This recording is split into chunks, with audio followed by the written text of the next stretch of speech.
স্যারকে যে বহিষ্কার করা হয়েছে এটার বিরুদ্ধে আমরা সবাই এটার জন্যই ডিমান্ড করেছি যে মানে স্যারকে বহিষ্কার করার ফলে আমরা সবাই এটার বিরুদ্ধে আসছি। জি, স্যারের যে বাক স্বাধীনতা, স্যার যেহেতু ইসলামিক স্টাডিজের ফ্যাকাল্টি ছিল, তো ওনার একটা অপিনিয়ন থাকতেই পারে, উনি ওনার অপিনিয়নটা নিজের মতো করে সেমিনারে বলছে।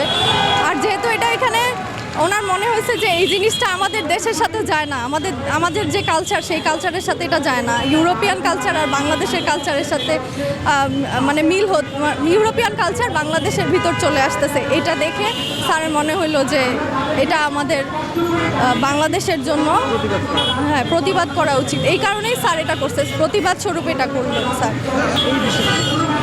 জি, ইউরোপের সোসাইটি আর আমাদের সোসাইটি তো সেম না। ইউরোপে যেসব জিনিস লিগাল থাকে আমাদের দেশে তো এগুলো লিগাল না। তো যেমন ইউরোপের ওরা মদ খাচ্ছে ওপেনলি, কিন্তু আমাদের দেশে সবাই ওপেনলি মদ খাবে এসব তো পসিবল না। যদি কেউ করে সেটা ওদের নিজস্ব ব্যক্তিগত ব্যাপার, বাট তাও বাংলাদেশে কিন্তু এটা লিগাল না। সো এইরকমই জিনিসটা হচ্ছে আমাদের ট্রান্সজেন্ডারের বিষয়। ট্রান্সজেন্ডার এখন আমরা দেখতে পাচ্ছি বাংলাদেশে, যদি এটা আমাদের টেক্সট বুকে থাকে তাহলে টেক্সট বুকে এটা থাকার ফলে আমাদের যে নেক্সট জেনারেশন তাদের জীবনটা হুমকির মুখে চলে যাবে। তারাও ভাববে যে এইসব জিনিস আসলে নর্মালাইজ করে ফেলবে তারা এগুলা, তার ফলে তারাও কিন্তু এরকম একটা ইউরোপিয়ান কালচার, পশ্চিমা টাইপের বাচ্চা কাচ্চা আমরা জন্ম দিব, তারাও এরকম ক্রিয়েট হবে। জি, আমার এই সমকামিতা এই জিনিসটা আমাদের ধর্মের একদমই সাপোর্ট করবে না, আমাদের ধর্মের বিরুদ্ধে। যে জিনিসটা আমাদের ইসলামে অনুমোদনকৃত না, সেই সব জিনিস আমরা মুসলিম হয়ে কিভাবে সাপোর্ট করতে পারি? এটা তো মানে আমাদের কি বলবো, মুসলিম হয়ে কিভাবে মানুষ এই LGBTQ-কে সাপোর্ট করে আমি এটা বলতে পারি না। আমাদের মধ্যেই দেখতে পাচ্ছি, আমার ফ্রেন্ডদের মধ্যে অনেককে দেখতেছি যে তারা আমাদের স্যারের বিরুদ্ধে কথা বলতেছে, কমেন্টস করতেছে। তো আমি তাদের উদ্দেশ্যে বলবো, আমার সেই ফ্রেন্ড বা আমার সেই কি বলবো বন্ধু বান্ধব ক্লাসমেট সহপাঠীদের উদ্দেশ্যে বলবো যে তোমরা মুসলিম হয়ে কিভাবে সমকামিতাকে সাপোর্ট করতে পারো।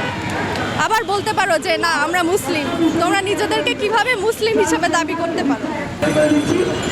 প্রথমত আমরা মুসলমান দেশ এবং আমরা মুসলমান কালচারই ফলো করি। আমাদের দেশে এইটা কখনোই কাম্য না যে আমরা সমকামিতা সাপোর্ট করব অথবা ট্রান্সজেন্ডার সাপোর্ট করব।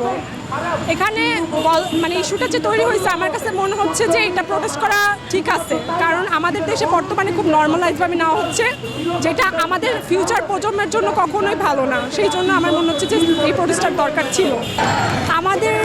আমাদের দেশের 90% মানুষই মুসলমান। আমাদের সমাজ ব্যবস্থার সাথে ইউরোপের সমাজ ব্যবস্থার কোনো মিলই পাওয়া যাবে না।